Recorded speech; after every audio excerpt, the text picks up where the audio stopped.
Take off? Yeah, I'll take See you off. in the spring. We'll start with Jimmy. Joe, what do you see as your main focuses this spring offensively? Overall, as an entire offensive unit, main thing is that these guys understand that what we were able to accomplish last year does not just happen because you are here and you were the #1 offense in the country. You don't just get to be that next year. Making sure that everybody knows the amount of work that went into that, remembers the guys that were here that did it. You got to remember what you put in to make that happen, and the new guys just got to understand that just because you come into this system with this group of guys around you, you don't just get to do what a Jalen Hyatt or a Cedric Tillman or a Hendon Hooker did. They put in the work to go earn that, and that's what the main focus for the entire offseason is, that we have to start back at square one. Last year's plays have absolutely nothing to do with next year's. Patrick, then Austin. Joey, with Coach Avon stepping in that tight end's role, you've worked with him going back to Missouri, UCF, now here. He's maybe not a guy that's known a whole lot outside the building, but how would you describe his style and what he's going to bring to that ring? Yeah, Abe's does a great job with scheme. He's a schemer. He's always done that from back at UCF to here now. He's great in the run game. He's great in protections, from being in that side of the ball as a player as well. So a lot of our run game this year had his handprints all over it, and he's also an elite teacher of football. Not just a communicator of information, but he can teach at a really, really high level, and that's something that I know Coach Heupel values in this building, is having guys that can teach. Not just tell you what's been told to them, but actually teach it and convey it to each person individually. We're going to talk to you since you have a couple of offensive transfers. John Campbell, your thoughts on him, and then Dante Thornton. Where do you feel like, what he brings to the offense, and kind of where do you envision him, being in the offense? Yeah, starting with John Campbell, you have a very large athletic guy right there, that long arms, big hands, like he is everything that you want as a tackle. He'll have a great chance to compete for a bunch of playing time. We got 3 or 4 or 5 really good tackles in that room that can go and play a bunch of ball. Really excited about what his athleticism and his experience. He's played a lot of big-time football, so he's not going to step into any kind of arena that's too big for him. So we're really excited about what he can bring. With Dante, really big guy that can run.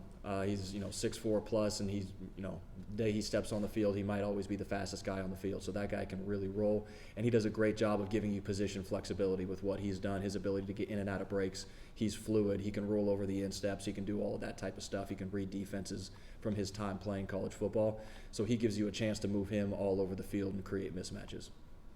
Adam, then Vince. Joey, what's the plan to add, I presume, a third quarterback at some point? And secondly, when you look at Joe's film, game film only, not practice, what's your assessment of what you saw he did just in games last year? Joe did a great job when he was the backup last year of preparing himself like he was the starter, which is why whenever he came in the game, he played at a really high level.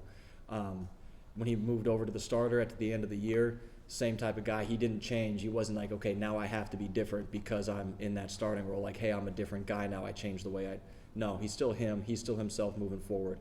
And that's why you saw him continually have more and more success from the week 1, I'll call it, against Vandy to the Orange Bowl. He just kept growing. He doesn't feel like, I'm an older guy. I've got this thing figured out. He still attacks his preparation as if he's a young guy. I want to learn. I want to know everything. And that's why you're seeing him make the growth that he's made.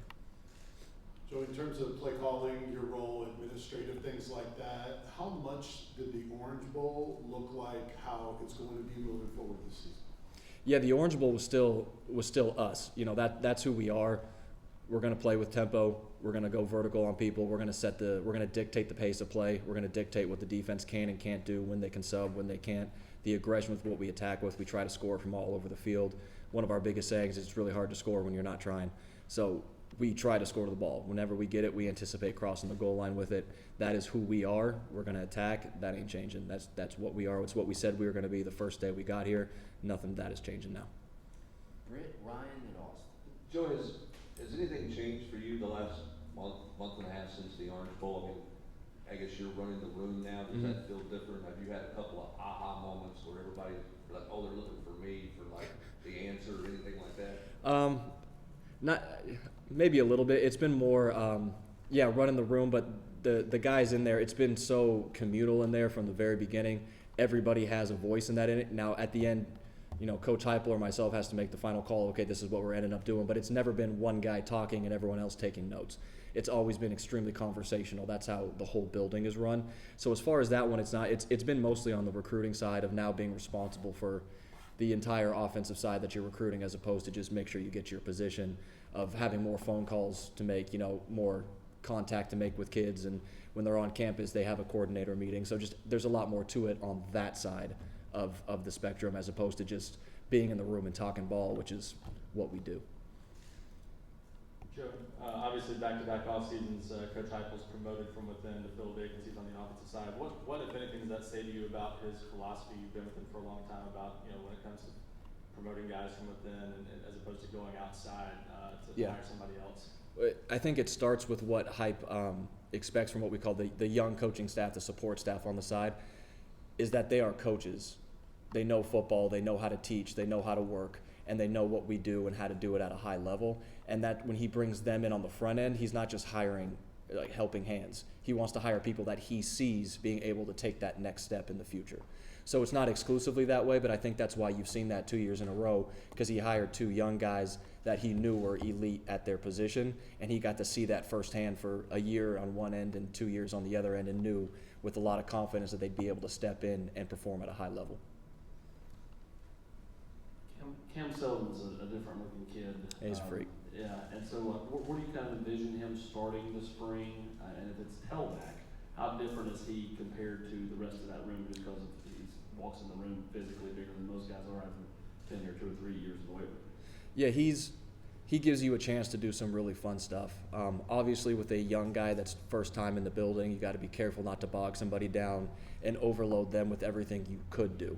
You got to get him good at one thing first. Where he ends up starting up, well, as we get through our pre-spring stuff, before we get on the field for spring ball, we'll make that decision more definitive as we roll, just based on what he can handle, what he does well, what he doesn't do well, and then be able to, once he gets one thing cemented, okay, he's really good at this, now you can start growing a guy like that's extra roles, really whatever they can handle, starting at a young age and moving on through his time throughout the program.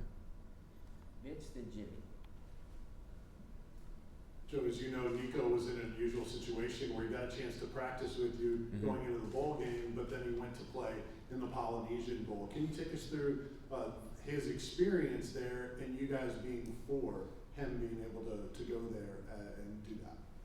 Yeah, loved having really all these guys here. We basically got another spring ball with them almost, and a lot of them were doing scout team and all that, but just being able to sit in meetings, start learning the terminology. He came back this January and he had transferred all of his notes over to his iPad that he had, and he knows a lot of the way we call stuff, the way we take our drops, all of that when he first got on campus is monumental, because now you can start going into the details of actually playing the quarterback position, because he has a good, firm understanding of what we're trying to accomplish when we're calling plays. Now, he's young, he's got to learn. But I thought it was great that he got to go play football with us in December and then go play more football and then come back, so you're not 2 months off your high school career the first time you're picking up a ball again. I thought that was really beneficial for him, and I love when the guys can go play their all-star games. It's a cool experience for them. It's it's something that they've earned over their career, so we would never take away someone's ability to go play in an all-star game. You mentioned that Thornton could play all over the field. How important is it for you to have receivers that can play multiple positions and perhaps create more mismatches?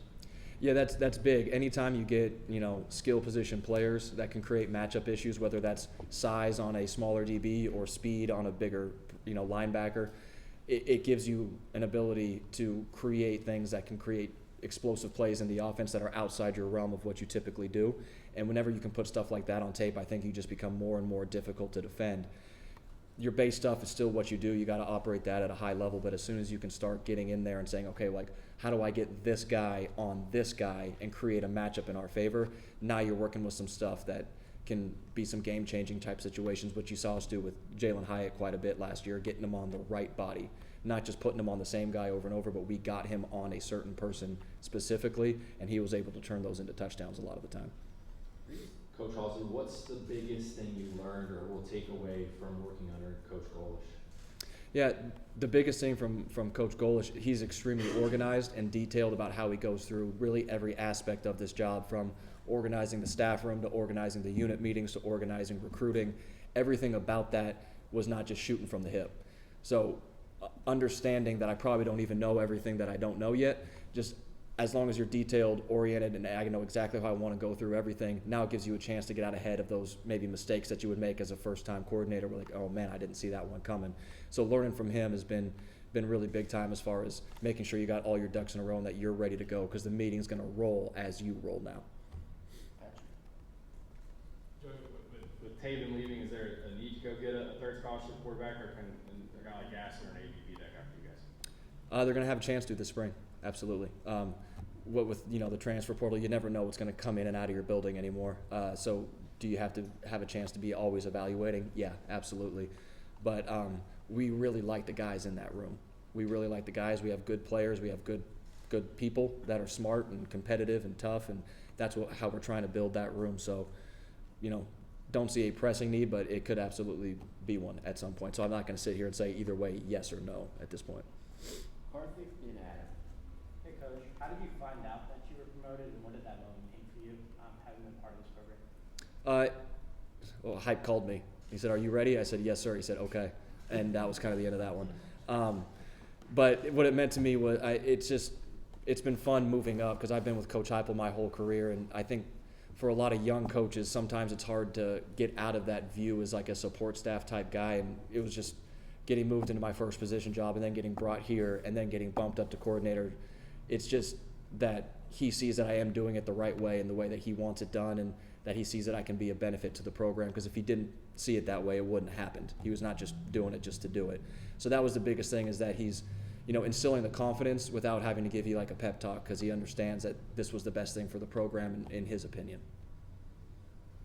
It's rare that a true freshman gets a ton of reps in their first spring, even if they're an early enrollee. How much of a benefit do you think there could be for Nico to just get an enormous amount of reps? Yeah, with the numbers in that room, there's a lot of reps to go around, which is completely different from the last couple of years that we were here. It's huge. The biggest thing about freshmen getting here, whether it's December for bowl practice or in spring ball, is they get a chance to mess it up. They're going to. I've told them that. You're going to mess it up. Don't play timid. Don't play slow trying to be right. Play fast as you can. Rip it all over the field. Make your mistakes.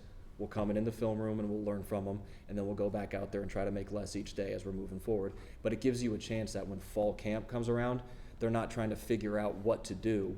They've run all this before. They've seen all these different defensive looks, and now they're finding themselves as a player and how they operate within the system, which now gives you a chance to actually go operate with live fire in the fall.